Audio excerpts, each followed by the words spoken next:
திருநெல்வேலி மாவட்டம் பர்கிட் மாநகரம் அண்ணா நகரை சார்ந்த கூலி தொழிலாளியான செல்வம் அவர்களுடைய மகன் விக்னேஷ் என்பவர் தேனி மாவட்டம் ஓடிநாயக்கனூர் அரசு பொறியியல் கல்லூரியில் 3வது ஆண்டு படித்து வந்தார்.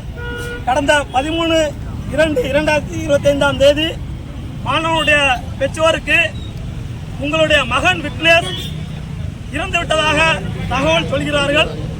இந்த பேரண்ட்ஸ் அங்கே சென்று மருத்துவமனைக்கு சென்று பார்க்கும்போது அந்த மாணவனுடைய உடலை காண்பிக்கிறதுக்கு மறுக்கிறாங்க.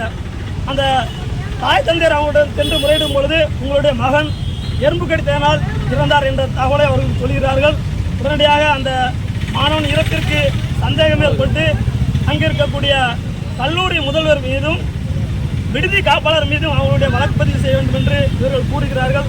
ஆனால் இங்கிருக்கக்கூடிய தமிழக அரசு, ஸ்டாலின் அரசு என்ன சொல்கிறது என்றால், அந்த விடுதி காப்பாளரை காப்பாற்றுவதற்கு அந்த கல்லூரி நிர்வாகம் முயல்கின்றது. இந்த கல்லூரி நிர்வாகத்தை காப்பாற்றுவதற்கு அங்கிருக்கக்கூடிய தேனி மாவட்ட காவல்துறையினர் செயல்படுகிறார்கள்.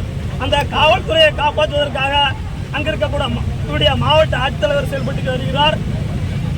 இந்த மாவட்ட ஆட்சித்தலைவரை காப்பாற்றிருக்கக்கூடிய இந்த திராவிட மாடல் அரசு இந்த ஆட்சியை காப்பாற்றுவதற்காகவே இந்த மாணவன் எறும்பு கடித்தான் என்று ஒரு பொய்யான தகவலை சொல்லி எப்படியாவது இந்த மாணவனுடைய உடலை அடக்கம் செய்து விட வேண்டும் என்று குறிக்கோளாக இந்த திராவிட மாடல் அரசு செய்து கொண்டிருக்கிறது. நாங்கள் கேட்பதெல்லாம் மதிப்பிற்குரிய முதல்வர் அவர்கள் சொல்கின்றார், இது திராவிட மாடல் அரசு என்று சொல்கிறார்.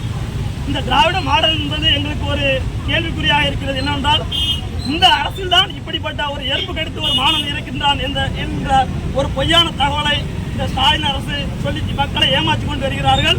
உடனடியாக நாங்கள் சொல்வதெல்லாம் அங்கிருக்கக்கூடிய விடுதி காப்பாளர் மீதும் கல்லூரி முதல்வர் மீதும் உடனடியாக கொலை வழக்கு பதிவு செய்து முறையாக விசாரிக்கப்பட வேண்டும். அதே போன்று இந்த வழக்கை சிபிசிஐடி விசாரணைக்கு மாற்ற வேண்டும் என்று நாங்கள் இருக்கக்கூடிய மாணவர்கள் அனைவரும் ஒன்று சேர்ந்து கோரிக்கையாக வைக்கிறோம். அதே போன்று அந்த மாணவருடைய குடும்பத்திற்கு இழப்பீடாக இந்த தமிழக அரசு 25 லட்சம் ரூபாய் வழங்க வேண்டும் என்று நாங்கள் கோரிக்கையாக வைக்கிறோம். உடனடியாக இந்த மாணவனுக்கு நீதியை பெற்றுத்தர தமிழக அரசு முன்வர வேண்டும். இல்லை என்றால் கண்டிப்பாக இந்த அரசு மிகப்பெரிய விளைவை சந்திக்க நேரிடும் என்பதை நாங்கள் தெரிவித்துக் கொள்கிறோம். இல்லை என்றால் இதைவிட பெரிய போராட்டமாக, மாணவர்களுடைய போராட்டமாக நடக்கும் என்பதை நாங்கள் இந்த அரசுக்கு எச்சரிக்கையாக விடுக்கிறோம்.